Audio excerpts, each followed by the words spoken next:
सोचिए, एक शतरंज की बिसात जिस पर दो बहुत बड़ी ताकतें आमने सामने हैं, और इस पूरे खेल का जो केंद्र है वो है ओमान का एक छोटा सा बंदरगाह दुकुम। आज हम इसी कहानी को समझने वाले हैं। लेकिन सवाल ये उठता है कि ओमान के तट पर बसा ये एक बंदरगाह भारत और चीन जैसी दो बड़ी ताकतों के बीच इतने बड़े टकराव की वजह आखिर बना कैसे। चलिए इसी की तह तक चलते हैं। तो सबसे पहले ये समझते हैं कि इस बंदरगाह का रणनीतिक महत्व आखिर है क्या, क्यों ये इतना खास है। देखिए, ये कोई आम पोर्ट नहीं है, ये एक ऐसा इनाम है जिसके लिए बड़ी बड़ी ताकतें होड़ में लगी हैं। देखिए, दुक्कम बंदरगाह के लोकेशन ही सब कुछ है। ये हुर्मुज जलडमरू मध्य के बिल्कुल मुहाने पर है। अब ये वो जगह है जिसे दुनिया का सबसे जरूरी तेल का रास्ता, मतलब एक चोक पॉइंट माना जाता है। आप इसे ऐसे समझिए कि जिसके भी हाथ में इस जगह की चाबी होगी वो एक तरह से पूरे हिंद महासागर का गेटकीपर बन जाएगा। अब इस शतरंज के खेल में पहली चाल चली चीन ने, और उसकी इस रणनीति का नाम था स्ट्रिंग ऑफ पर्ल्स, यानी मोतियों की माला। तो ये स्ट्रिंग ऑफ पर्ल्स है क्या? इसका सीधा सा मतलब था हिंद महासागर में एक एक करके बंदरगाहों का एक पूरा नेटवर्क तैयार करना, एक जाल बिछाना और भारत को चारों तरफ से घेर लेना। और चीन की नजर दुकुम पर ठीक इसी रणनीति के तहत थी। वो भारत को पश्चिम से भी घेरना चाहता था। और चीन की चाल का ना एक खास पैटर्न रहा है। पहले तो वो भारी भरकम निवेश का ऑफर देते हैं, फिर उस देश को बड़े बड़े कर्जों के जाल में फंसाते हैं, और फिर आखिर में उसी कर्ज का फायदा उठाकर जमीन पर और मिलिट्री एक्सेस पर अपना कंट्रोल कर लेते हैं। श्रीलंका का हम्बनटोटा और पाकिस्तान का ग्वादर इसके जीते जागते उदाहरण हैं। श्रीलंका को तो अपना बंदरगाह 99 साल के लिए चीन को देना पड़ गया था। तो चीन की इस चाल के बाद अब बारी थी भारत के जवाबी दांव की, और भारत का तरीका चीन से एकदम अलग था। इसे कहते हैं साइलेंट डिप्लोमेसी, यानी खामोश कूटनीति। मतलब भारत ने पैसे की ताकत की जगह भरोसे की ताकत का इस्तेमाल किया। बिना किसी शोर शराबे के भारत ने ओमान के साथ वो रिश्ते बनाए जो सिर्फ कागजों पर नहीं थे, बल्कि गहरे थे, पुराने थे। भारत की पूरी रणनीति कुछ मजबूत स्तंभों पर टिकी थी, जैसे सदियों पुराने हमारे ऐतिहासिक और सांस्कृतिक रिश्ते, हमारे नेताओं के बीच एक पर्सनल केमिस्ट्री, हमारी तीनों सेनाएं मिलकर उनके साथ नसीम अल बहर जैसे मिलिट्री एक्सरसाइज करती हैं। और भारत ने यह साफ किया कि हम यहाँ कुछ लेने नहीं बल्कि पार्टनरशिप करने आए हैं, चाहे वो टेक्नोलॉजी हो या सुरक्षा में मदद। तो यहाँ दोनों के तरीकों का फर्क साफ देख सकते हैं। एक तरफ चीन का फोकस था बिजनेस और इंफ्रास्ट्रक्चर पर, तो भारत का था रिश्तों और पार्टनरशिप पर। चीन ने भारी निवेश का रास्ता अपनाया, तो भारत ने ऐतिहासिक भरोसे का।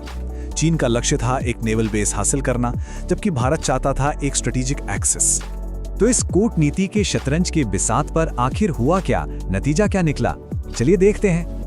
नतीजा ये हुआ कि जिस बंदरगाह के लिए चीन ने एड़ी चोटी का जोर लगा दिया था, उस पर आज भारत को मिलिट्री और लॉजिस्टिकल एक्सेस मिल चुकी है। इसका मतलब हमारी नौसेना के जहाज अब वहां ईंधन भरने, मरम्मत करवाने और अपने ऑपरेशंस के लिए रुक सकते हैं। सोर्स मटेरियल तो इसे एक डिप्लोमेटिक सर्जिकल स्ट्राइक तक कहता है। एक ऐसी स्ट्राइक जिसने चीन के मैरीटाइम सिल्क रोड, यानी समंदर के रास्ते, अपना दबदबा बनाने के बड़े सपने को चकनाचूर कर दिया। ये भारत की एक बहुत बड़ी जीत थी जिसने सच में दुनिया को चौंका दिया। लेकिन इस डील का असर सिर्फ दुक्कुम तक ही नहीं है। इसने तो इस पूरे इलाके के जियोपॉलिटिकल मैप को ही एक नया आकार दे दिया है। चलिए अब सैंडविच स्ट्रैटेजी को समझते हैं। देखिए, चीन का इस इलाके में सबसे बड़ा अड्डा है पाकिस्तान का ग्वादर पोर्ट। ये अरब सागर में उसकी सबसे बड़ी ताकत है। तो इसके जवाब में भारत ने अपनी पहली चाल चली और ईरान में चाबहार बंदरगाह को डेवलप किया। ये ग्वादर के पश्चिम में भारत की पहली रणनीतिक चौकी बन गई। और फिर दुकुम पोर्ट का एक्सेस मिलने से ये घेराबंदी पूरी हो गई। मतलब भारत ने चीन के ग्वादर पोर्ट को एक तरफ चाबहार से और दूसरी तरफ दुकुम से घेरकर एक रणनीतिक सैंडविच में फंसा दिया है। और इससे हमारी नौसेना को जबरदस्त फायदा हुआ है। सोचिए, अब हमारे युद्धपोतों को रिपेयर या फ्यूल के लिए वापस मुंबई आने की जरूरत ही नहीं है। वो वहीं पर तैयार होकर सीधे ऑपरेशन के लिए निकल सकते हैं। इससे हमारी पहुंच और ताकत दोनों कई गुना बढ़ गई हैं। और ये सब कुछ रातों रात नहीं हुआ। ये कोई अचानक लिया गया फैसला नहीं था। इसकी नींव तो 2018 में ही रख दी गई थी, जब प्रधानमंत्री की ओमान विजिट हुई थी। ये भारत की एक लंबी दूर की सोच को दिखाता है जो आज सच साबित हुई है। तो आखिर में ये पूरी कहानी हमें भारत की विदेश नीति के बारे में क्या बताती है? सोर्स मटेरियल के हिसाब से ये न्यू इंडिया के एक नए सिद्धांत की तरफ इशारा करती है।